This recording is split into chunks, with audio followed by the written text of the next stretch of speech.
देखिए, जो भी मेरे सफ़ेद दाग के पेशेंट हैं और विटिलिगो से वो परेशान हैं ही, लेकिन साथ में नॉनवेज खाने का बहुत ज़्यादा शौक है। लोगों को परहेज़ कर कर के लोग थक गए हैं।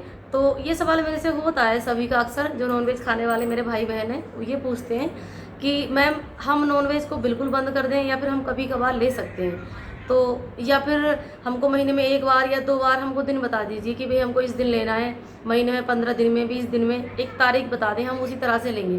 तो देखिए, और नॉन-वेज को क्यों मना किया जाता है? तो ये बहुत सारे सवाल जो इस वीडियो में आज मैं आपको क्लियर कर दूँगी। जो भी मांसाहार करने वाले लोग हैं, उनके लिए ये वीडियो है आज का मेरा। तो देखिए, नॉन-वेज हम कब खा सकते हैं, कब नहीं खा सकते और क्यों नहीं खाना होता है? खाना होता है तो कब-कब इसका सही वक़्त है लेने का, मैं सारी चीज़ें बता दूँगी इस वीडियो में।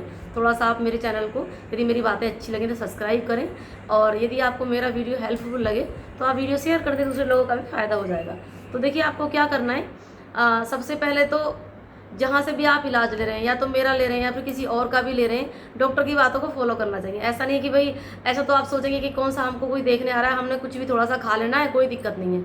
लेकिन दवाई भी थोड़ी ही होती है, और एक खुराक सुबह लेते हैं, एक शाम लेते हैं, वो पूरा ब्लड में अपना असर दिखाते हैं। वैसे ही हमारा भोजन, जो भी कुछ हम ले रहे हैं वो ब्लड में जा रहा है, और उसका अपना एक अलग योगदान हो जाता है बॉडी में जाने के बाद। अब वो मांसाहार को क्यों मना किया जाता है? आप ये सोचेंगे कि हर किसी डॉक्टर के पास जाते हैं तो लोग सख्ती से पहले यही बोल देते हैं कि नॉनवेज आपको बंद कर देना है। तो ये बात आपके मन में आती होगी कि भाई, नॉनवेज को क्यों बंद करवा देते हैं लोग बाग? तो देखिए, ये जो सफ़ेद दाग की परेशानी होती है, ये एक ऑटो इम्यून डिस्टर्ब होने के कारण बीमारी पैदा होती है। हमारी बॉडी के सेल्स, जो मेलानोसाइट्स होती हैं हमारे अंदर, पिगमेंट बनाने की जो प्रक्रिया रहती है, उसी को हमारे बॉडी के जो सेल्स हैं उसको मतलब डैमेज करना शुरू कर देते हैं। यानी हमारी बॉडी के सेल्स ही हमारी बॉडी के दूसरे सेल्स को मारने लग जाते हैं। तो इसलिए इसको बोलते हैं जी, ऑटो इम्यून डिस्टर्ब होने के कारण ये बीमारी हो गई है। तो अब जो चीज़ें इसको बढ़ावा देने वाली है, यानी कि जो चीज़ हमारी जो इम्यूनिटी है उसको बूस्ट करने वाली है, उसका स्विच ऑन करने वाली है, उनको हमको बंद कर देना होता है। तो जो भी चीज़ें उसमें आ रही हैं, आज तो खैर मैं मांस, मछली, इन चीज़ों के ऊपर ही बात कर रही हूँ, लेकिन और भी चीज़ें बहुत सारी ऐसी हैं जो इम्यूनिटी को बूस्ट करती हैं। वो सारी ही चीज़ें सफ़ेद दाग में, सफ़ेद दाग हो या सोराइसिस हो या फिर एलोपेशिया हो, ये सारी एक जैसी बीमारी मानी जाती हैं। तो इनमें इन चीज़ों को बंद करवा दिया जाता है। अब ऐसे ही एनिमल्स फूड है, जो डेयरी प्रोडक्ट हो गए, या फिर ये जो एनिमल से मिलने, पशुओं से मिलने वाला मांस हो गया, अंडा, ये सब चीज़ें उसी कैटेगरी में आती हैं।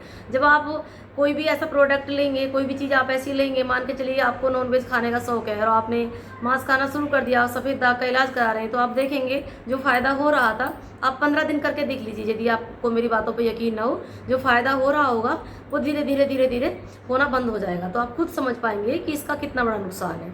और खाना किस किस को है, यदि किसी का सफ़ेद दाग 3 साल से रुका हुआ है तो वो खा सकते हैं। उनका ऐसा मान के चलिए कि बॉडी ने खुद को सुधार लिया है। यदि 3 साल तक सफ़ेद दाग किसी का रुक जाता है तो किसी रेयर केस में ही दोबारा से बढ़ता है, वो फिर स्टेबल हो जाता है, उसको मानते हैं कि ये रुका हुआ है, तो वो लोग खा सकते हैं। उनको कोई इतनी ज़्यादा मनाही नहीं। मेरे पास जो ऐसा इलाज कराने आते हैं पेशेंट, तो उनको मैं बोल देती हूँ कि आप खा सकते हैं जो खाने वाले हैं। और जिनका 4 या 5 महीने तक रुक गया है, मेरे पास से मान के चलिए किसी ने ट्रीटमेंट कराया है, तो या किसी और से भी कराया है, और 4-5 महीने तक उनकी स्थिति बिल्कुल बढ़िया रही, रिकवरी आ रही है, और 5 महीने 4 महीने हो गए, कोई नया पैच, छोटा सा भी धब्बा कहीं नहीं दिखा है, तो वो क्या करें, 1 महीने में या 20 दिन में 1 आध बार ले सकते हैं। उनके लिए फिर इतना छूट हम दे देते हैं। और जिनको कहीं आज यहाँ दिखा, 10 दिन बाद कहीं दूसरा दिख गया, और कहीं और दिख गया 20-25 दिन के बाद, तो उनको तो भाई ये चीज़ें सोचनी भी नहीं है कि हम नॉनवेज खाएंगे। उनको फिर ये बहुत स्पीड से बढ़ा देगा, और ऐसी कंडीशन हो जाएगी कि किसी दवाई से शायद फिर आपके सफ़ेद दाग जो बढ़ रहे हैं वो ना रुकें। तो आप मेरी बातों को प्लीज़ ध्यान से सुनिएगा। जो भी मैंने चीज़ें आपको बताई हैं आपकी ही फ़ायदे की हैं।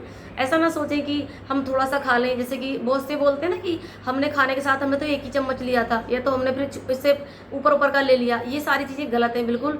बिल्कुल भी आप इन चीज़ों से समझौता ना करें मेरे हिसाब से, क्योंकि जब मैं पेशेंट का इलाज करती हूँ तो मैंने बारीकी से बहुत सारी चीज़ों को ध्यान से सुना है। तो जो ये कहते हैं ना कि हमने तो 8 दिन में थोड़ा सा ले लिया, या फिर हमने तो और चीज़ें खाई थी लेकिन हमने चख लिया थोड़ा सा, तो ये चीज़ें फिर ख़राब हो जाती हैं। आप सारे परहेज़ करते रहें, 100 परहेज़ करें, और आप एक छोटी सी मिस्टेक कर दें तो आपके वो 100 के 100 जो आपने कराया ना, सब पे पानी फिर लिया, फिर वो किसी काम के नहीं रहेंगे।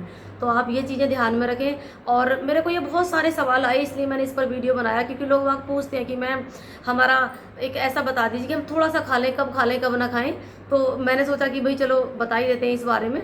तो मांसाहार इसमें वर्जित रहेगा, निषेध है। सफ़ेद दाग में। आप यदि आपको इसमें खाने पीने का शौक़ भी है तो मेरे बताए अनुसार खाएं। जिनका तेज़ी से फैल रहा है वो तो सोचे भी ना इस बारे में। कुछ दिन आप धैर्य से इलाज करेंगे तो आपको सफ़ेद दाग से मुक्ति मिल जाएगी। जब एक बार ये बीमारी कंट्रोल में आ जाती है तो फिर धीरे धीरे परहेज भी कम हो जाता है। जो भी चीज़ें विटामिन सी की रहती हैं वो बंद कर देनी होती हैं, जैसे कि तीखा नींबू है, खट्टा होता है वो ज़्यादा, और आम का अचार है, आम वगैरह, ये सारी चीज़ तो खैर मैंने पहले से बताई हुई हैं। तो ये जो भी कुछ चीज़ें थी आज की मैंने आपको समझा दी हैं, बता दी हैं। तो आपको यदि मेरा वीडियो अच्छा लगा हो तो आप शेयर कर दें, सब लोगों के पास पहुँचाएँ ज़्यादा से ज़्यादा। और एक कमेंट मेरे वीडियो में अक्सर आता रहता है, वो शायद मेरी वीडियो आज भी देख लें। तो भाई आपके कमेंट करने से मेरे को कुछ फ़र्क नहीं पड़ता, आपका जो मन है आप बोलते रहिए। आज भी उन्होंने मेरे शॉर्ट वीडियो में कमेंट डाला था, उन्होंने बोला था कि आप डॉक्टर हैं कि बिजनेसमैन। भाई मैं बिजनेसमैन हूँ, मैं बिजनेस कर रही हूँ, आपको क्या लेना देना ये बताइए। मैं पैसे कमा रही हूँ, लोग बाग मेरे को रोज़ ना गाड़ियाँ भर भर के पैसे भेजते हैं, और यदि आपके पास भी है तो आप भी पहुँचा देना, कोई दिक्कत नहीं है। मेरा काम है ये, मैं लोगों को लूटती हूँ, मैंने बहुत सारे लोगों के साथ फ्रॉड किया है, ठगी की है, बहुत सारे पैसे मेरे पास हैं। आप ऐसे ही कमेंट करते रहिए, मेरे को कोई फ़र्क नहीं पड़ने वाला। जो आप मेरे बारे में सोचते रहिए, और जो मेरे पेशेंट हैं शायद उनको जवाब कोई लोग दे दे तो अच्छी बात है। तो अगली वीडियो में फिर मिलते हैं, तब तक के लिए नमस्कार।